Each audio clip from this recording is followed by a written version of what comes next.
सासवड जेजुरी पालखी महामार्गावरील वीर फाटा ते नवीन पालखी महामार्ग याचं रुंदीकरण करण्याच्या मागणीसाठी जे बोराके वस्ती येथील शेतकरी आज नवीन पालखी महामार्ग आहे येथे जमलेला आहे.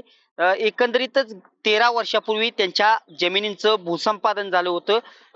त्या जमिनींचा मोबदला देखील मिळावा अशी देखील शेतकरी मागणी करत आहेत. एकंदरीतच आज शेतकरी येथे जमलेले आहेत. थोड्याच दिवसांनंतर म्हणजे जून महिन्यात पालखी ही या महामार्गावरून पंढरपूरला जात असते आणि आता पालखीचा कालावधी अगदी थोडाच राहिलेला आहे. त्यापूर्वीच या रस्त्याचं रुंदीकरण व्हावं असे शेतकरी मागणी करताना दिसत आहे. आपल्यासोबत काही शेतकरी आहेत, आपण त्यांच्याशी बातचीत करणार आहोत. काका, काय मागणी आज तुम्ही जमलेला आहात? काय एकंदरीत सरकारकडे मागणी, काय सांगा? सर्वसाधारण 13-14 वर्षापूर्वी आम्हाला नोटीस आली की तुमच्या मळ्यातून जगताप लोकांच्या वस्तीतून कडबान वस्तीतून हा रस्ता आलेला आहे. परंतु त्यावेळेला आम्हाला म्हणले तुम्हाला इतक्यानी पैसे देऊ, तितक्यानी पैसे देऊ, 10 लाखांनी देऊ, 8 लाखांनी देऊ. चंद्रकार म्हणून कलेक्टर साहेब आलते, त्यांनी आम्हाला सांगितलं की तुम्हाला 8 लाख रुपये गुंठ्यांनी तुम्हाला पैसे देऊ. बरं, आम्ही त्यावेळेला शांत बसलो. म्हणजे 13 वर्ष झालं अजून मिळालं नाही? अजून मिळालेला नाही मोबदला. तरी सुद्धा आम्ही म्हणतो देवाचा रस्ता आहे, आम्ही त्यावेळेला अडवलं नाही त्या लोकांना.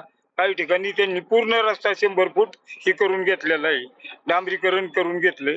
परंतु त्याचा सरकारने आमचा गैरफायदा घेतला आणि आम्हाला कोणताही मोबदला न देता 13 वर्ष आम्हाला. मावशी, किती वर्ष झाले या गोष्टीला? 13 वर्ष होऊन गेली. मोबदला कसलाच नाही मिळाला का? 1 रुपया नाही मिळाला. काय सरकारकडे काय मागणी करत? आमच्या जे मागणी आहे सर्वांच्या ते त्यांनी पूर्ण करावे.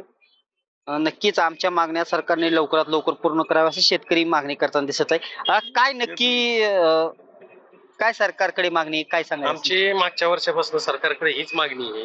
हा आषाढी वारीचा हा महत्वाचा रस्ता आहे. वीर फाटा ते बोरावकेमाळा कॉर्नर भूसंपादन अभावी रखडलेले रोडचे काम आहे. आम्ही वारंवार मागणी करतोय, भूसंपादन करा, योग्य मोबदला द्या आणि रोडच काम चालू करा. कारण का ह्या रोडवरती इतके ऍक्सिडेंट होतात, भरपूर ऍक्सिडेंट होतात. हा ब्लॅक स्पॉट झालेला आहे. हा नवीन किती ऍक्सिडेंट झाले आता? जवळ माझ्या माहितीप्रमाणे 20-25 ऍक्सिडेंट झालेले आहेत इथं. पण हा रस्ता झाल्यावर ऍक्सिडेंट प्रमाण कमी होईल? नाही, प्रमाण वाढलंय. उलट रस्ता झाल्यावर नाही, ह्यो रस्ता तुमचा हा रस्ता झाल्यावर ऍक्सिडेंट कमी होती.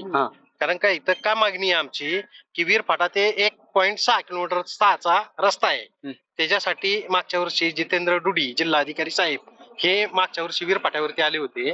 त्यांनी आम्हाला आश्वासन दिले होते की जुलैमध्ये हे तुमचं काम करतो मी. त्याचे काय अजून पालखीच्या काळात काय वारकऱ्यांना अडचणी येतात का? येतात नाही. पायी चालताना अडचणी येत ना त्यांना. पूर्ण चालताना अडचणी निर्माण होतात. खडी आहे रोडला, रोड अरुंद आहे. वीर फाट्याच्या तिथं तुम्ही बघितलं तर रोड किती बारीक आहे, ब्लॅक स्पॉट आहे तिथं. ऍक्सिडेंट होता. किती किलोमीटरचा अंतर? 1.6. हा भूसंपादन करा, योग्य मोबदला द्या आणि रोडचं काम चालू करा. ही आमची पहिल्यापासून मागणी आहे आणि इथनं पुढे तीच मागणी आहे. पालखी आता लवकर जून महिन्यात, जून महिन्याच्या आत हे भूसंपादन करून योग्य मोबदला देऊन रोडचं काम चालू करा. नक्कीच लवकरात लवकर सरकारने आमची मागणी करावी अशी शेतकरी मागणी करताना दिसत आहे. काका, काय नक्की मागणी, काय सांगाल थोडक्यात? मागणी म्हणजे आमची जे काही जमीन गेली त्याचं मोजमाप करून जो मोबदला असेल ते द्यावा आणि मग संपादन करून घ्यावे. काय सांगाल? 13 वर्षापूर्वी आम्हाला आश्वासन मिळालं होतं. 13 वर्षापासून ना आम्ही जमीन वाटू शकत आहे, ना रस्ता होते. म्हणजे कुणालाच फायदा नाही, ना आम्हाला ना सरकारला, आणि उलट नागरिकांना त्रास होतोय. पहिली गोष्ट प्रवाशांना. आता ह्याचा कुठला तरी मार्ग मागच्या वर्षी जिल्हाधिकारी साहेबांनी, डुड्डी साहेबांनी आम्हाला आश्वासन दिलं की जुलैपर्यंत तुमचा म्हणजे हे मिळेल तुम्हाला जे काय आस्था काय नाही अजून. नाही म्हणजे मानावं लागेल की फसवं आश्वासन दिलं आम्हाला. त्यावेळेस वेळ काढूपणा केला, कारण आम्ही मागच्या वेळेस आंदोलन करणार होतो. त्यावेळेस वेळ काढूपणा म्हणून असं, त्यामुळे आम्हाला आश्वासन देऊन ते तात्पुरता विषय त्यांनी थांबवला. मागणी लवकरात लवकर मागणी काय केलं आम्ही तसा निवेदन मुख्यमंत्र्यांपर्यंत पण निवेदन दिलेलं आहे, पण अद्याप काय त्याच्यावर.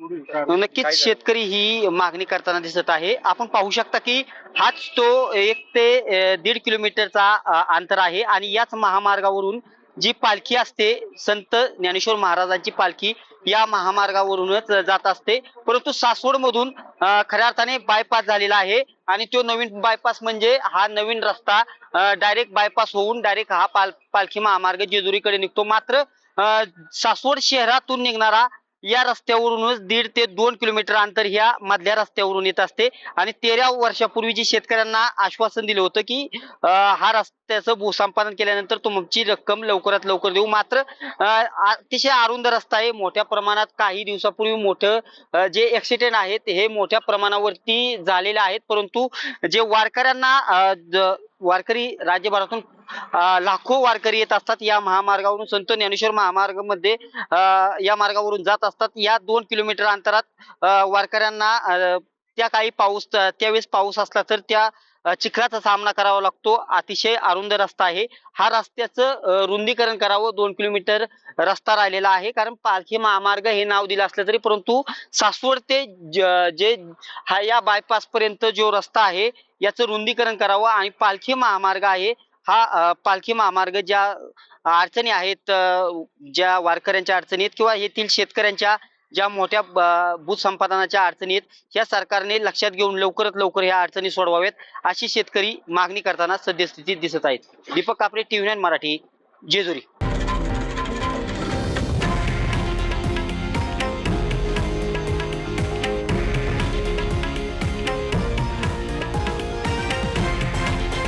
हे आहे देशातील नंबर 1 न्यूज नेटवर्क आणि आपण पाहत आहात TV9 मराठी, एकमेव.